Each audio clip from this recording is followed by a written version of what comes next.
Hello everyone, and welcome to the brand new season of my podcast of Love Letters. I think you'll find that Paul and I have retained the style and substance of season 1, but we've broadened the canvas. This is a history of the world. It's a love letter to the world. Neil Oliver's love letter to the world.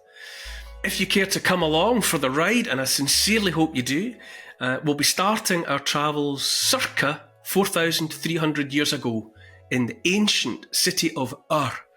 And from there we'll speed through time and space in the traditional fashion so that I can tell a very personal story, my history of this wonderful world of ours. But before we get started with today's appetizer, today's warm-up for the main event, I first of all want to say the usual but always necessary thank you to everyone who helps and supports the making of these podcasts by signing up to my patreon.com site. I know I go on and on about this, but there is no getting away from the fact that it's the financial support from my Patreon site that enables everything else that Paul and I do here with the love letters and the rest of the content. If you're already there supporting, then an enormous thank you. I know there are people out there who've been with us from the beginning, and I don't forget. I don't take it for granted. So thank you so much for the support. If you're not a member yet, but in this new year you'd like to kick off by starting something new for yourself, why not join up? Support the podcast, support the love letters. Go to patreon.com, look for me by name, part with a bit of cash. You can pay by the month or by the year, and it's cheaper if you join up for the year. And as well as offering your support, you get access to all sorts. Exclusive weekly question and answer, a ranty monologue, all sorts of stuff, the occasional competition. But more than anything else, you become part of the family of time travellers, and I would love to see you there and have you along for the ride. Okay, back to today's prelude episode, recorder, microphone, and action.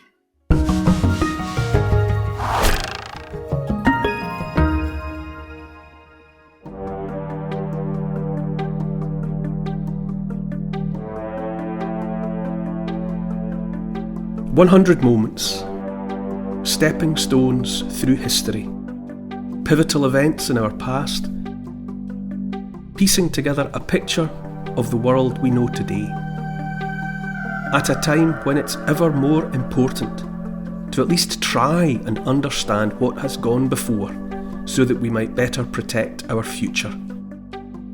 This is my love letter to the world.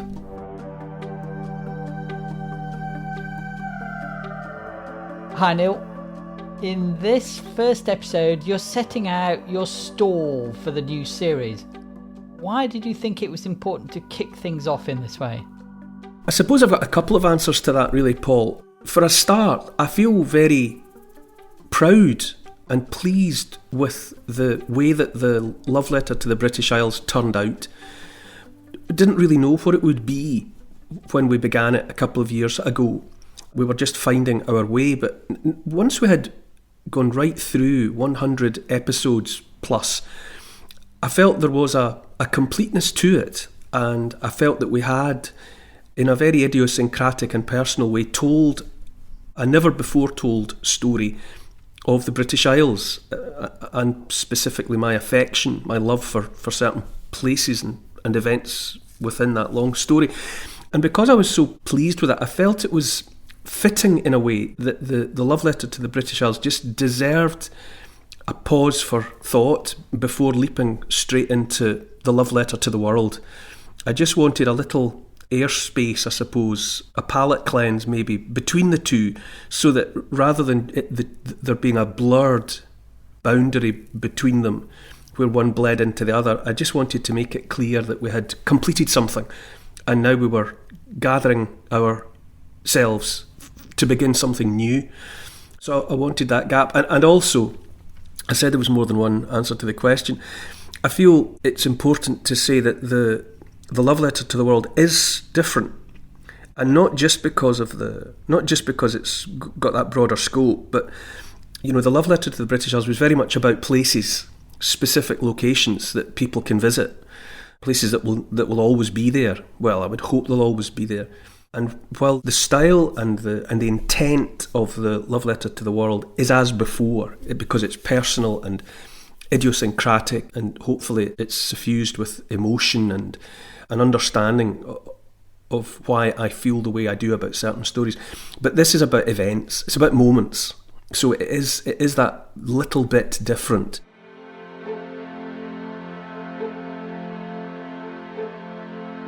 You might say that although there are places within the story of the world that you can go and visit, the moments are moments. They're ethereal, fleeting, and gone, and can only be revisited in memory.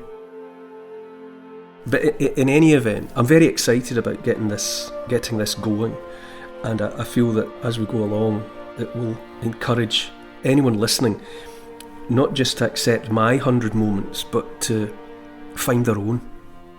Because everyone should have their own understanding of the world around us. Do you think people might think you're being a bit grand trying to tell the story of the world? It's a bit, I tell you what, it's a red rag to a bull, isn't it, when you say you're going to tell the story of the world in 100 moments. Right away I can hear people quite justifiably saying, looking through the contents, as it were, and saying, I can't believe he's claiming to tell a story of the world and he hasn't mentioned this or that, or him or her.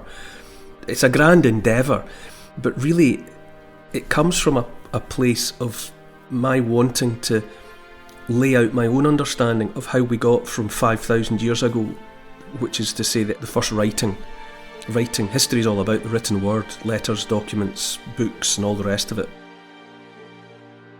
I suppose it's important always to understand that this is my story of the world. These are my moments, and I don't claim that they are definitive at all. It's just all my life, I have had a dream, I suppose, of wanting to be able to stand up and tell the story of the world in an hour or 10 minutes or whatever, like a party trick. And in doing that, you have to distill from the vastness, from the totality that is the history of the world. You have to cherry pick. And I think I've cherry picked the moments that explain what I understand about the world. But I'll say right up front, right at the beginning, if I have a dream for this, it's that other people will be inspired to collate and to realise their own moments and come up with their own understanding of how we got here. Because with every passing day, really, I understand more and more that history is personal. It's also a narrative. You can't tell. There will never be a definitive history of the world. When you get right down to it, it's just about telling stories that hopefully connect to one another directly or obliquely and culminate in some sort of understanding, however briefly held, to understand how we got here.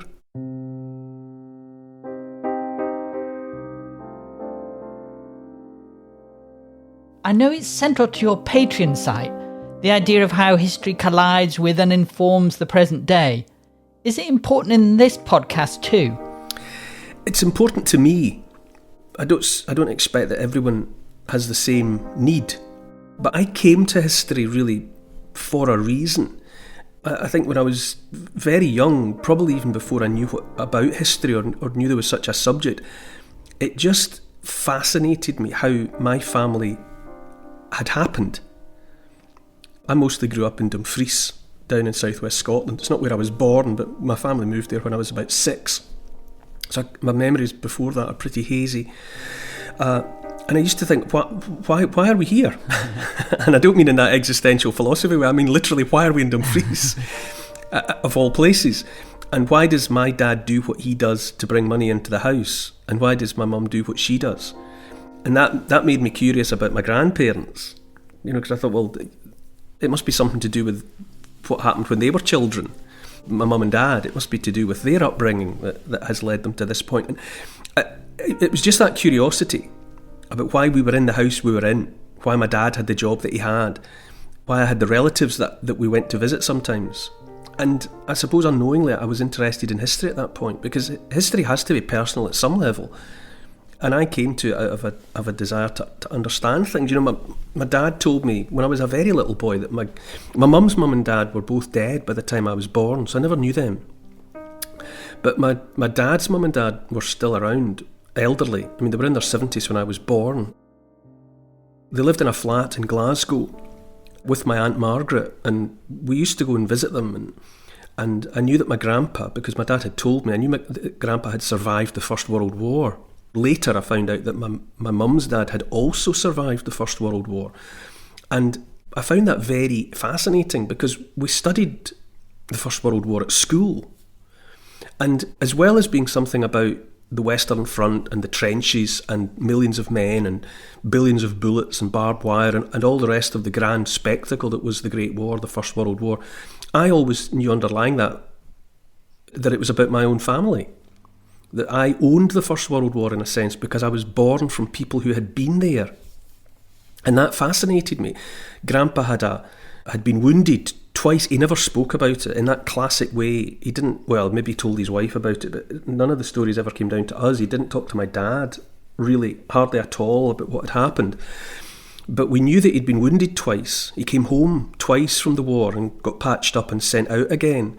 And one of the times he was injured, probably shrapnel, but possibly a bullet, made a hole in his arm. And he had this funny circular scar that he called his clock.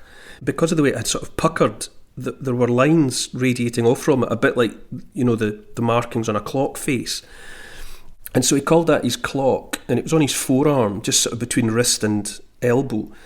And whatever damage it had done, it had also severed the tendons connected to his ring finger and little finger on his right hand. And they were always clenched against the palm of his hand. If you didn't know, it looked as if he was holding something there, like a 1-pence piece or something.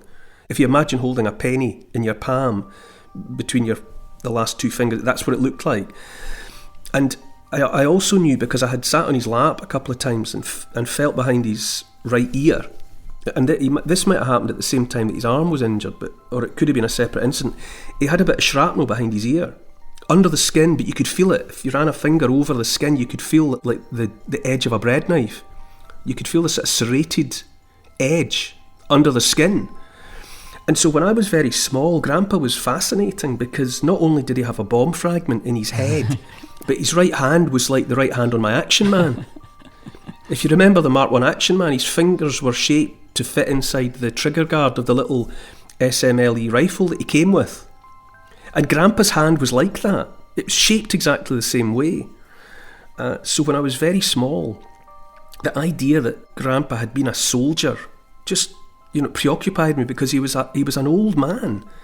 He was white-haired and bespectacled, and he had a pot belly, and he so didn't look like a soldier. And it meant that whenever I pictured Grandpa in the war, I saw Private Godfrey from Dad's army, which of course was silly because he was 24, 25 or something when he was in the war, or when the war started for him. But I couldn't picture it. And so that was just endlessly fascinating. And then when I found out that my mum's dad had lied about his age to join the army. He was only about 16, we think. When he was born, his mum died giving birth to him.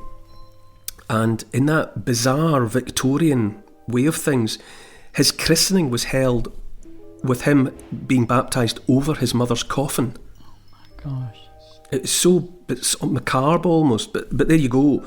And then his dad married a second time, and my grandfather didn't get on with his stepmum.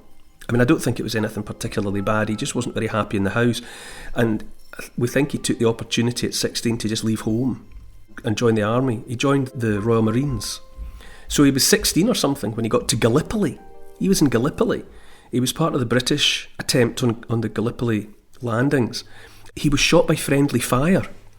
There was some sort of incident where him and a couple of other men were coming through a checkpoint back into a camp, and the sentry was drunk.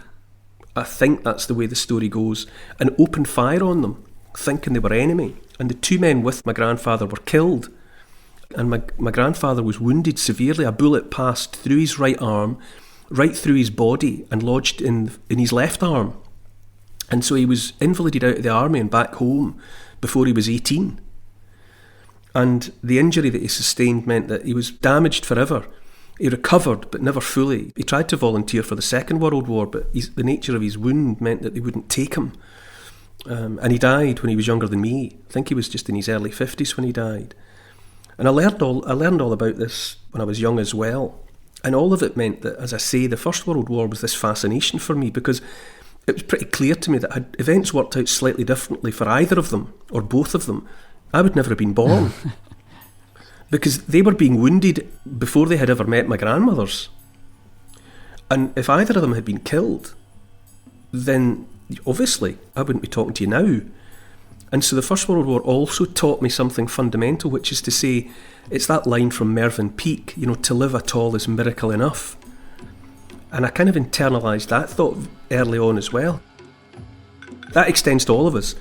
The chance of any one of us being here at all it's vanishingly small. When you piece together all the coincidences that have to happen for you to happen, your chances of having a glimpse of life in the universe, it's infinitesimal. And so all of that seemed to make history very important to understand. Because I used to think, what else had to happen? And then I thought, obviously, by extension, I must be connected to all periods of history, because my ancestors were there. I've got ancestors who were Mesolithic hunters. I've got ancestors who were Neolithic farmers. I've got ancestors who were in the British Isles when the Romans splashed ashore. And on through all the events of history. My ancestors, nameless, anonymous now, lost forever, must have witnessed those events, or else I wouldn't be here. And so I thought, right, in order to have even an outside chance of understanding the events that led to me being conceived and then born, they must lie in history. That's where all of that comes from for me. History's personal, and so, as I said it earlier on, history has to be personal, and it is a personal narrative at one level, or it is for me. I make no bones about it. I'm, out of some sort of self-obsession, I'm interested in history because I know that folded into it, whether I know about them or not, are my people. They were there, and some of them were witness to remarkable things, I can only imagine. And hopefully, as we explore this idea, this story of the world in 100 moments, that'll begin to make more and more sense. Why I've chosen the moments that I have. Because ultimately it all comes from a desire to understand this world that I'm in. I don't understand how you can, a lot of people say, history's boring. I can't get that, because to me it's, if you don't have some sort of understanding of the events that went before you, then you live in a perpetual present, like a goldfish in a bowl. Yeah. Or you exist on one page of a novel. In the big book of the world, we're all just a couple of lines on a single page. And if you only look at that one page, then you never get to understand the story that you're part of. So I really struggle to understand how anyone can not be interested in history.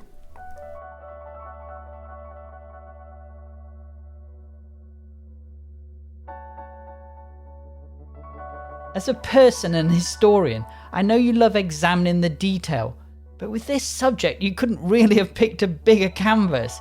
Is it daunting taking on the world? Yeah, I think that's why I've gone for moments. That's why I've tried to imagine moments, because I'm trying to get from the macro to the micro. So each episode is going to be an actual moment, snapshot in time from the world's history? Yes, I'll set the context for a significant period of history, a significant event, and in each case I've zoned in on a moment that either we know happened or that simply must have happened because of the nature of the event described.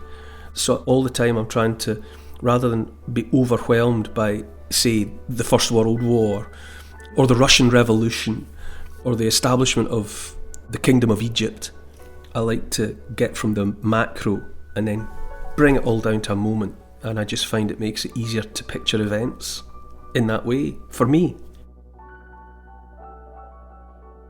As well as travelling all over the British Isles, I know you've travelled extensively around the world too. Has that been helpful? Yes, and there's a very deliberate attempt. I mean, I suppose people will say, how did you pick the moments? And it's largely because they seem to me moments that matter. But I did self-consciously want to make sure that I covered the world as far as possible. So there are stories in Europe, but there are stories in Africa, there are stories in Asia, there are stories in the Americas, there are stories in Australia, in order to feel justified in calling it a story of the world. And it is a story of the world rather than a history. I have deliberately tried to make sure that the whole place gets a walk-on part at least. And when you say the difference between story and history, what do you mean by that? The greatest pleasure I get from history is learning a story from history and then telling someone in my own words. I've always enjoyed doing that. I like remembering, I like memorising, I like reciting. And so, as I said before, as far as possible, the fantasy is to commit to memory a story of the world. And I'm not grandiose enough to think that I'm writing history. I'm telling stories from the history of the world. And to me there's a distinction there. Because history is grander. Well, I mean, history comes from a Greek word. To us it means inquiry, really. Inquiry about the events of the past. But before there was history, before people even endeavoured to do that, people told stories. You can imagine 30,000 years ago, 100,000 years ago, a little family or a tribe sitting around a campfire. What would they do? What would they do in the evenings? They would tell stories. Someone would tell a story. Yeah. Because in a world without writing, and we didn't have writing until about 5,000 years ago, if the people have learned something important, where the food is to be found, who have been the significant people in the story of the tribe or the family, you have to keep telling every successive generation who those people are, where those places are, what time of year to go there, things to stay away from, foods not to eat, wisdom, the sort of stuff that keeps people alive, the sort of stuff that was learned through painful trial and error. It has to be remembered. You have to pass it on. You have to make sure the children learn it, and then the children's children, and the children's children's children. Otherwise, if a generation abdicates its responsibility to pass that information on, it's lost and has to be relearned, which is cumbersome. So you get around that by telling stories. And some of the oldest stories that we know about are the stories, say, in the Old Testament Bible.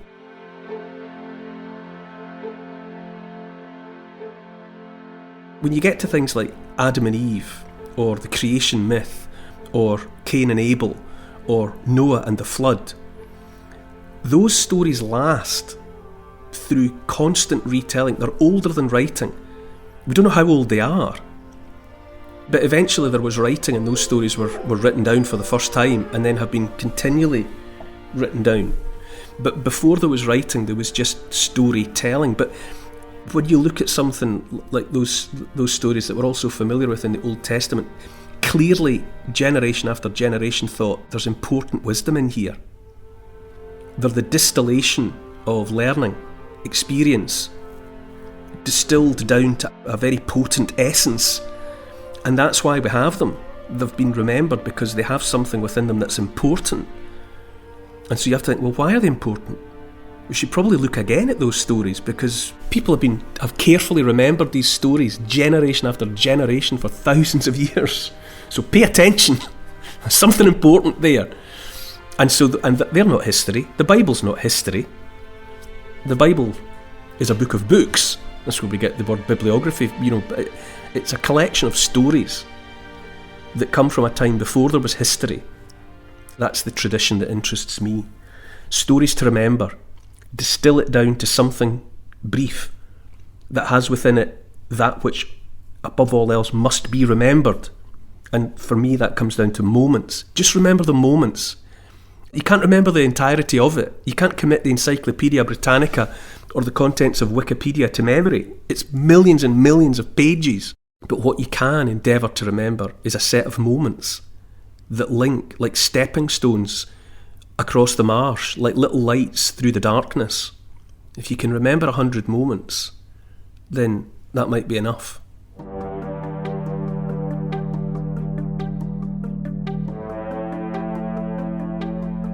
A temple dedicated to the goddess of love, beauty and war. The city of Ur in Sumer, Mesopotamia. The first farmers, people working together, great wealth, sophistication, gold and silver and gems, storytelling, words, and the world's first named writer, the birth of civilization. Next time, in my love letter to the world,